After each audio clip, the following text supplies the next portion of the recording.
Hey everybody, it's Jason Blaha here, and I've gotten quite a bit of criticism lately because of the fact that I perform the behind the neck press. A lot of people are happy with the fact that I do it, that I don't buy into all the fears of it, but some people have commented in the comments that I should probably warn people of the risk of it and discuss how to do it safely. And so let me discuss that with you guys for a minute. And I want to state up front, number one, many groups of physiologists consider the behind the neck press to be a counterindicated exercise, meaning it is a fairly high risk exercise if you're not very careful, and in some cases it might injure you anyways. Number two, it is not an exercise that everyone can perform. Some people's shoulder mobility and the mobility of their whole shoulder girdle will not allow them to perform the exercise safely, meaning if they feel any sort of pain in their shoulders when doing it, or in the joints or connective tissue or anything like that, they're simply not going to be able to perform this exercise. It isn't an exercise for everyone. However, I personally use it because I know how to perform it safely, and I never experience pain when doing it, and I don't really have problems with it. And for me, it seems to loosen up my shoulder girdle and help with my overall shoulder development. My shoulders are generally a very weak link for me personally, so anything that can get me a little extra is useful. So how do you go about performing it safely? Well, number one, you need to listen to your body. If you feel pain or sharp pains, or feel anything crunching or crackling when you perform this exercise regularly, or you're feeling pain in your joints afterwards, you need to cut this exercise out. It needs to go away.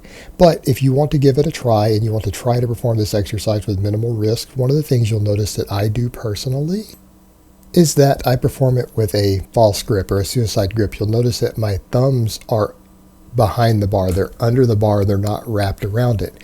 And the reason I do that is that it allows me to have free rotation of the wrist and free rotation, and therefore it allows me to move the elbow and the whole shoulder joint wherever I want it to go. And you guys will notice when I get to the very bottom, due to the false grip, because I can swivel and turn my elbows in slightly, it allows me to get my arms all the way behind me and the bar behind my head for that additional shoulder girdle activation in the side and rear heads of the deltoid. But it allows you to do so without flaring the elbows at the bottom, because that's the main thing that you need to be concerned with. Just like with other presses, chest presses and things, the behind the neck press tends to put you in a anatomically less than ideal situation, because it can tend to pull your elbows back further because of the line of the bar. And by pulling them back further, you can again put stress on your rotator cuffs that you don't want there, because the elbows come too far out. But what you find is that if you allow free rotation of the wrist through using a false grip, that it allows you to turn your elbows and tuck them forward just slightly at the very bottom, thus dramatically reducing that risk of damaging a rotator cuff. And while it doesn't allow you to go back as far, you don't gain all the full benefits that are ascribed to the behind the neck press, but it does get you further back than you do by pressing to the front, and even potentially further back than you would get with dumbbells.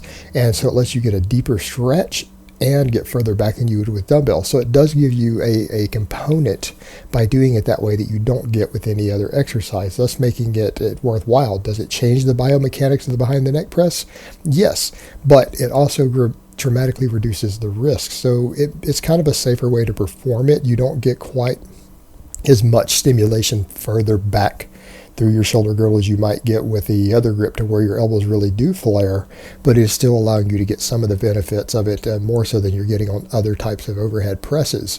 And yes, it does activate the triceps a little more because of that also, but it overall makes the exercise itself a lot safer, and that's one of the things that I do with it. And the other thing that you need to do with it is progress very carefully. Until you build the mobility to perform this exercise with any even moderately heavy weight, you really need to spend some time getting used to just performing the range of motion, even with fairly light weights that are under 50% of your max. And that way it also allows you to build your mobility on the exercise without potentially risking yourself. And as always, the best thing to do is always with an exercise like this that's counterindicated, you need to check your ego at the door.